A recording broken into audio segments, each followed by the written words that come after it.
Oke, baik. Di sini saya akan menjelaskan mengenai latar belakang dari berdirinya suatu aplikasi Cozy yang akan memudahkan para pelaku UMKM dalam melakukan pengelolaan keuangannya, khususnya bagi para pelaku UMKM yang bergerak di bidang kosan.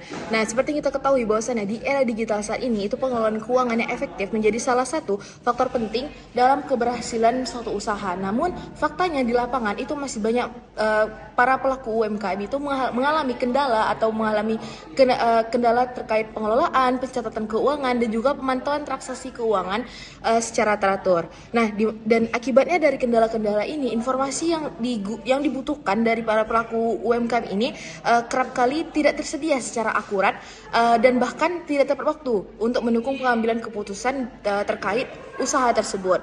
Nah, di sini kami lahirlah suatu ide, yaitu kami ingin membuat suatu aplikasi yang dapat mengatasi permasalahan-permasalahan dari para pelaku UMKM tadi.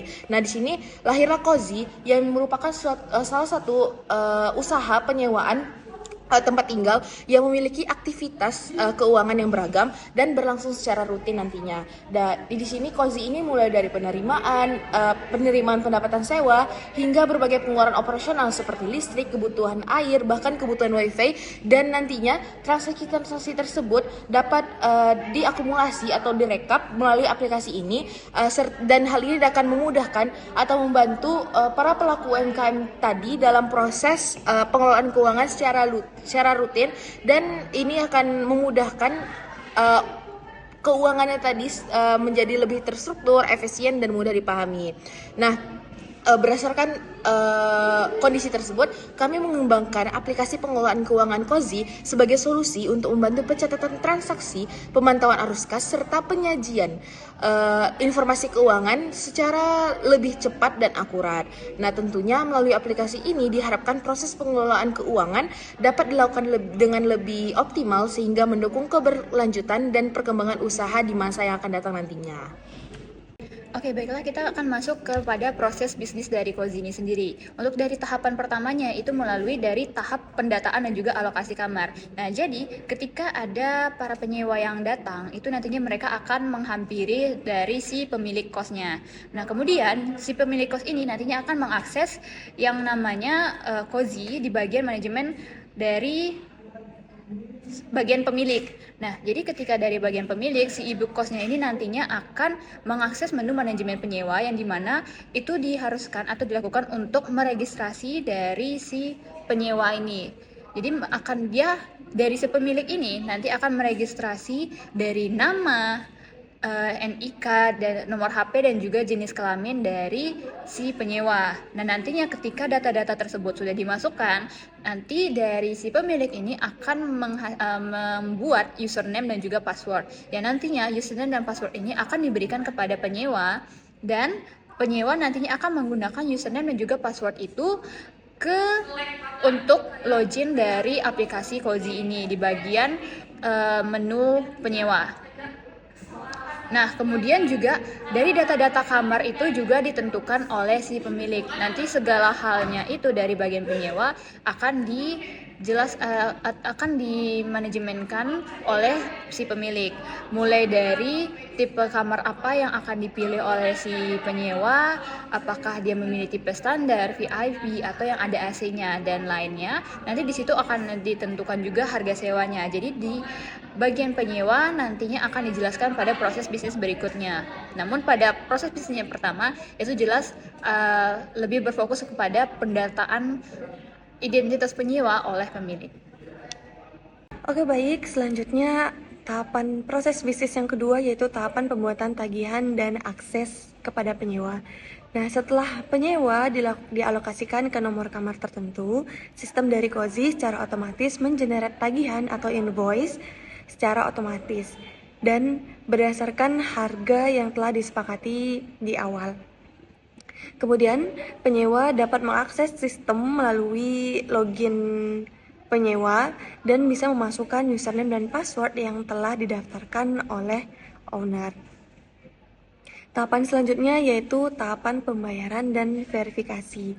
Nah, di dalam akunnya, penyewa akan melihat tagihan yang harus dibayar dan penyewa dapat melakukan pembayaran melalui transfer, kris, maupun cash berdasarkan informasi yang ada pada data rekening atau bisa juga memindai kode QR yang telah disiapkan oleh pemilik kos. Setelah penyewa melakukan transfer dan mengunggah bukti transfer, pemilik kos akan mengecek bukti pembayaran pada menu pemasukan. Nah, di sini pemilik kos melihat rincian yang telah diunggah oleh penyewa dan dapat melakukan verifikasi status pembayaran dan mengkonfirmasi bahwa dana sudah benar-benar masuk ke dalam rekening owner. Sekian untuk tahapan kedua dan ketiga. Selanjutnya tahapan keempat yang akan dijelaskan oleh Fahri. Setelah dari tahap pembayaran dan verifikasi berkas, masuklah kita ke tahap terakhir, yaitu tahap otomatisasi pencatatan dan pelaporan keuangan. Begitu pemilik memverifikasi berkas, siklus ini juga ditutup dengan otomatis cerdas dari sistem Kozi. Pembayaran yang tervalidasi akan langsung tercatat ke dalam pendapatan yang terintegrasi di dalam dashboard laporan keuangan. Sistem juga secara otomatis menyusun data tersebut dari jurnal umum, buku besar, hingga laporan laba rugi. Rekapitulasi pendapatan ini juga langsung memperbarui angka pada laba bersih dan juga grafik perkembangan laba yang ada di dalam dashboard indeks dari owner. Dan juga jika ada keluhan atau konfirmasi lebih lanjut, owner dan juga penyewa dapat menggunakan fitur daftar chat atau chat dari penyewa tanpa harus menggunakan platform eksternal atau platform di luar dari aplikasi Kozi. Sekian, terima kasih. Baik, di sini kami akan menjelaskan proses dari pembuatan aplikasi kami bernama Kozi, di mana kami pertama-tama membuat rancangan dari database yang akan kami gunakan ke dalam aplikasi kami. Pada kali ini kami menggunakan aplikasi bernama PHP MyAdmin untuk pembentukan database yang ingin kami gunakan. Nah, pada aplikasi kami membuat database bernama Jasa Kosan, di mana di dalamnya terdapat beberapa tabel-tabel pendukung untuk pembuatan aplikasi kami, di mana yang pertama ada tabel kris, yang kedua ada tabel invoice detail, yang ketiga ada tabel master akun, yang keempat ada tabel jurnal detail, selanjutnya ada tabel jurnal, lalu tabel notifikasi, tabel kamar, tabel invoice, tabel pengeluaran owner, tabel rekening bank, tabel kritik dan saran, tabel penyewa, tabel pembayaran, tabel user, dan juga tabel dari pembayaran kris. Selanjutnya, setelah kami membuat database di aplikasi PHP MyAdmin, kami mengintegrasikan dan membuat UI UX-nya di dalam aplikasi yang berbeda yang bernama Visual Studio Code atau VS Code. Selanjutnya pada aplikasi Visual Studio Code, kami merancang codingan dari coding PHP untuk membuat aplikasi kami. Tentunya pada codingan ini kami tidak hanya menggunakan bahasa pemrograman PHP, namun kami juga menggunakan dua bahasa pemrograman lainnya, yaitu HTML atau Hypertext Markup Language dan juga CSS untuk pembentukan UI dan UX-nya. Oke, mungkin bisa dilihat di sebelah kiri, di panel sebelah kiri itu terdapat folder keuangan, di mana di dalamnya itu terdapat arus kas, buku besar, jurnal umum, laba rugi, perubahan ekuitas, dan juga posisi keuangan. Ini keenam indeks codingan PHP ini digunakan untuk membentuk struktur utama dalam menu pelaporan keuangan yang ada di menu aplikasi kami. Selanjutnya, ini ada koneksi.php, di mana pada koneksi.php ini digunakan untuk menghubungkan codingan yang telah kami buat dengan database yang kami buat sebelumnya pada aplikasi PHP MyAdmin. Selanjutnya, pada bagian proses ini juga sama, kami membuat proses-proses yang kedepannya kami gunakan dalam beberapa codingan-codingan yang lain untuk kita integrasikan dengan dengan database yang ada di PHP MyAdmin melalui koneksi.php tadi. Selanjutnya ada folder upload, di mana pada folder upload ini tuh bertujuan untuk mengupload bukti bayar seperti bukti bayar dan juga kris yang diinput oleh owner dan juga bukti bayar yang diinput oleh penyewa. Selanjutnya ada beberapa codingan PHP seperti akun dan PHP ini dan developer.php ini itu digunakan untuk data-data developer yang akan kami tampilkan di aplikasi kami, dan juga ada edit akun PHP, edit penyewa PHP, edit rekening PHP, export word transaksi. Nah, pada export word transaksi ini kami berikan sebuah opsi untuk owner itu bisa mengekspor beberapa laporan keuangan yang ingin mereka ekspor ke dalam bentuk Word. Selanjutnya itu adalah ada halaman awal.php, di mana di sini juga menjadi codingan untuk halaman awal atau halaman dashboard awal. Selanjutnya ada index.penyewa.php. Ini itu sebagai dashboard dari tempat si penyewanya. Kemudian ada index PHP, ini untuk dashboard setelah login di bagian dari owner. Selanjutnya ada kamar penyewa, kamar PHP, keuangan.php, kritik underscore penyewa.php, kritik.php, login.php, logo.png. Ini adalah logo yang kami rancang bersama tim-tim kami untuk logo dari aplikasi kami, yaitu Cozy. Selanjutnya ada logout underscore penyewa.php, selanjutnya ada logout.php, selanjutnya ada lupa underscore password.php, selanjutnya ada maskot. Nah, bagian maskot ini kami dan bersama tim yang lain juga membuat maskot untuk membuat tampilan dashboard pada halaman awal kami itu terlihat lebih menarik dan juga lebih hidup. Selanjutnya itu adalah ada masuk.php, ada pemasukan.php, pembayaran.php, pengeluaran.php, penyewa.php, profil.php, proses login.php, registrasi underscore penyewa.php, registrasi PHP, rekening PHP, riwayat underscore pembayaran.php, selanjutnya ada tambah underscore penyewa.php, tambah underscore kris.php, tambah underscore rekening.php, transaksi.php, dan juga upload underscore foto.php. Mungkin sekian dari penjelasan tentang pembuatan menggunakan aplikasi VS Code untuk aplikasi Cozy dari kami. Terima kasih.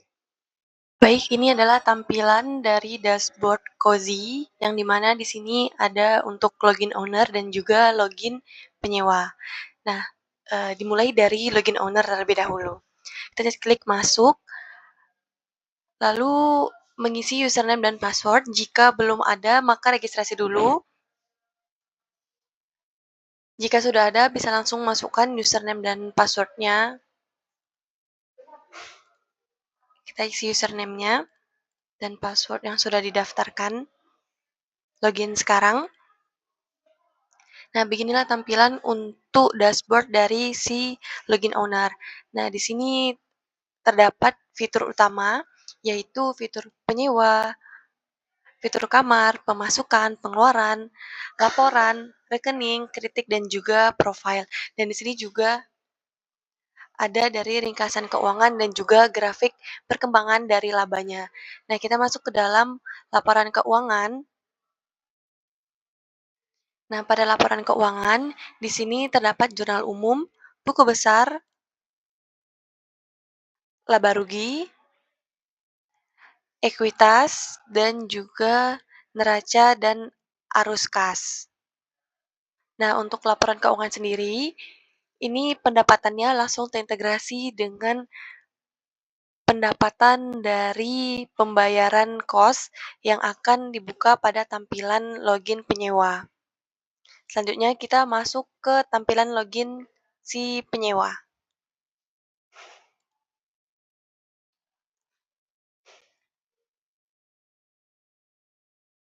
Nah, login penyewa kita masuk. Nah, pada login penyewa ini, username dan passwordnya ini harus didaftarkan oleh si owner. Nah, jika sudah didaftarkan, maka penyewa bisa langsung mengisi username dan password yang sudah diberikan. Login sekarang. Nah, beginilah tampilan dari dashboard si penyewa. Di sini ada fitur pembayaran, kamar kos, kritik dan saran, dan juga riwayat dari pembayaran.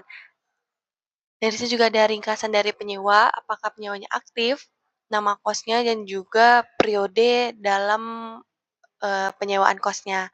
Nah, kita masuk kepada pembayaran. Nah, pada pembayaran ini, nominal pembayaran sudah tertera langsung seperti yang sudah disepakati di awal kos, dan juga di sini ada bulan yang dibayar. Di sini bisa dipilih bulan apa aja. Lalu ada jenis metode pembayaran, bisa transfer bank, kris, dan juga secara cash. Nah, di sini untuk pembayarannya ini langsung terintegrasi kepada penerimaan atau pendapatan dari si owner di dashboard owner.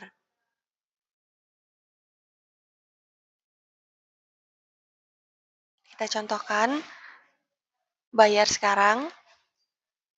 Nah, pembayaran pada bulan Agustus telah berhasil. Nah, untuk pembayarannya sendiri nanti harus disetujui oleh ownernya. Kita kembali, lalu kita bisa lihat pada riwayatnya. Nah, di sini pada riwayatnya masih tertulis pending karena belum disetujui oleh owner. Maka owner harus mengkonfirmasi dulu untuk pembayarannya, baru masuk ke dalam pendapatan owner. Oke, sekian untuk tampilan aplikasi dari Cozy.